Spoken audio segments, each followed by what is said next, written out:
Hey guys, today I'm going to review episodes 5 and 6 of Black Mirror Season 4. Spoiler alert for whoever hasn't seen this series, please go and see it and please watch this video. And now we're going to discuss the episodes. Episode 5 is called Metalhead. It stars Maxine Peake as a woman in a post-apocalyptic world that, along with two men, they go to this warehouse to pick up some object that we don't really know about, and then they are attacked by a metal dog, a metal head.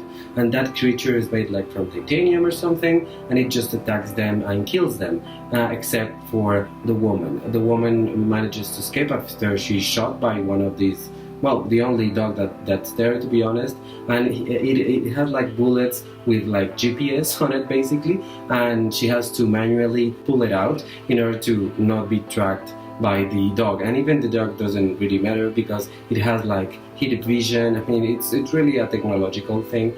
And I think one of there's two greatest achievements of this episode. The first one is the black and white cinematography. It's just amazing. It's beautiful. The wastelands, there's a big house, the warehouse, and a forest, a river. Everything looks gorgeous in this beautiful work of I don't know the name of the cinematographer. I'll put it somewhere around here, but that was just amazing in that episode. It's really a great work. The other great achievement is that they do something that I have always believed in movies and books and whatever, is that they begin when their story has already begun, actually. Something had already happened before the episode, and then we're seeing something that just is happening, and there our eyes move again to another thing. And because something else could happen after the episode ends. I mean, there is an ending and something happens, of course, but we could see something else happening somewhere else, right there with the other dogs, because there's like a multitude of dogs, and you know, things could happen. And we just see a fragment in time of that post-apocalyptic world, and I think the writing is just amazing. Her performance carries the whole thing. She really does a great job with this episode. I mean, the facial expressions, she doesn't really talk that much, to be honest, because she's alone. She doesn't really have the chance to talk.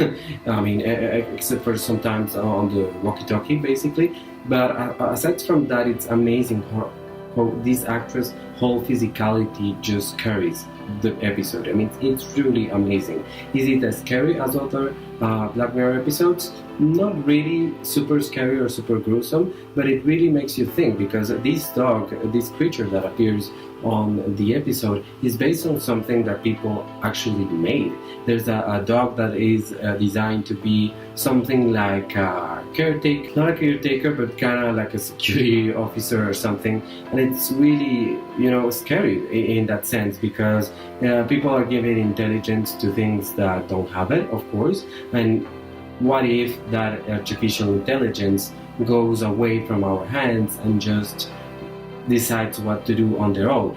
In reality, in the episode, we don't really know how things work, so we don't really know if someone is manipulating these dogs, who designed them, why they exist there, what the world is like that, where is the resistance. We don't really know many things about it this episode, and that's kind of a fun part of it, that we can just imagine what happened before, what happened next, what is this world like. And I hope Black Mirror in Season 5 has another episode about this same world. It would be kind of interesting, because it would explain another little part of that puzzle. But it shouldn't be like just after or just before, but something else, and that will be just amazing. I think this episode is really great. Amazing cinematography, great performance by Maxine Peake, and a very good screenplay. Very good. Episode 6, the final episode of Black Mirror Season 4, is called The Black Museum, and it stars Letitia Wright as a young woman that is driving around in the middle of nowhere. She stops in a gas station. She sees this building that says The Black Museum, and she's kind of curious, so she goes there. She enters the place.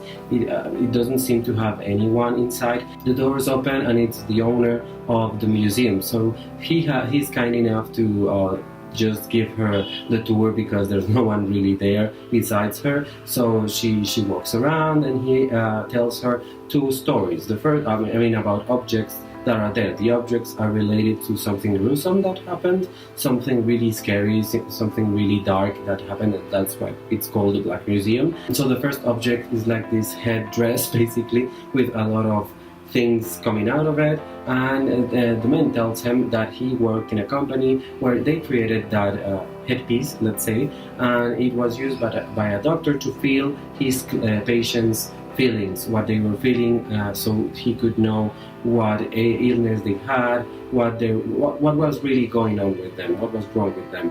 And he became obsessed with the pain that they felt, and even more when he felt the death of a person while he was wearing the head thing.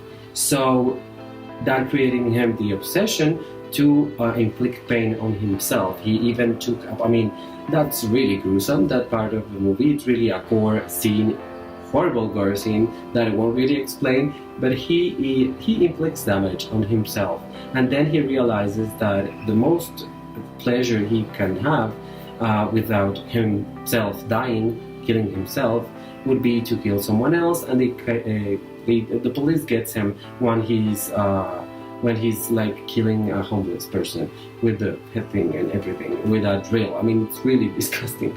So that's the first story the owner of the museum tells Letitia Wright, let's say, and then he moves on to another story where a mother is struck by a truck, basically, and her consciousness is transferred to her husband's brain. So they share the husband's brain, and it's kind of funny because there's this voice in his head always. So she gets really, really annoying, and he transfers her to a teddy bear, basically, in order to give to his son, in order for him to play with her, to play with his mom. But the son, of course, loses interest in the toy like in 2 seconds, and she's trapped forever in that teddy bear. So the teddy bear is right there on the museum. And the last thing that she sees, Letitia Wright, is a man whose hologram, like, I don't really know how to explain, but it's like his essence, like his soul, it's a hologram, kind of like that, and he uses that hologram to make people who come to the museum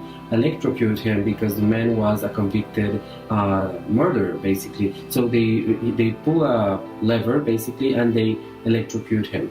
So they see what it's like to electrocute someone at the chair, something that actually happened to the real man. So it's really gruesome, and they have like these memories that is the face of the man screaming. So it's really disgusting. Yeah, by now I just explained the whole episode, but the thing is that there's a big reveal at the end. It's just amazing how they reveal it. I didn't see it coming at all, and it was pretty obvious, but I just loved it.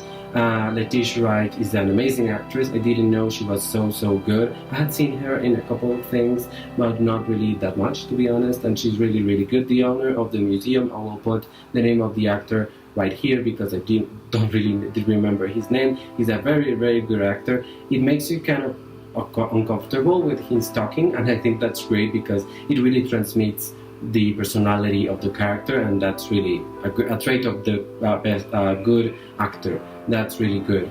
And yeah, I mean, the setting of the museum is great.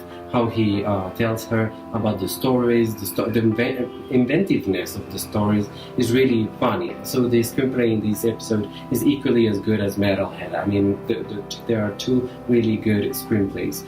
And I mean, the rest of the things, the cinematography, production design, music, everything like that, it's kind of plain. It's not really that interesting, which is kind of a shame because it's a big staple of Black Mirror. But I think the big thing in this episode is the screenplay. For real, it's the best written episode of this season. Many people will say is the first one, USS Callister, and that was really good. But I think this episode is the best written one, the one that has the best screenplay. For sure, it has a great story. The ending is amazing. There's a song that is in the episode that's really important, and it's really well chosen. I mean, everything is really well done in this episode. It really makes sense. Everything fits, and I think that's a really difficult thing to do in a mini-series or whatever it is, a movie or whatever it is. In a mini-series you have like time, but this one is, each episode is one different thing, and each episode is like a 1 hour, so that's like a movie, and it's really difficult to just put everything in 1 hour, but they really managed to do it, and I really advise you to watch that episode because it's amazing. It's not heavy. I mean, it's heavy in some points, but then it has like funny moments. I mean, it really has everything. I really like that episode. I think it's my favorite this season. So thank you so much for watching this video. Sorry for it being too long because I have to explain it all. But yeah, thank you so much. Please like this video or dislike it if you want. Comment down below what you thought about these 2 episodes. And yeah, I mean, really, please tell me which was your favorite episode. I really want to know, because my favorite episode was episode 6, but I really don't know about the rest. Please share this video on your social media, and of course subscribe to my channel. Thank you so much. Goodbye.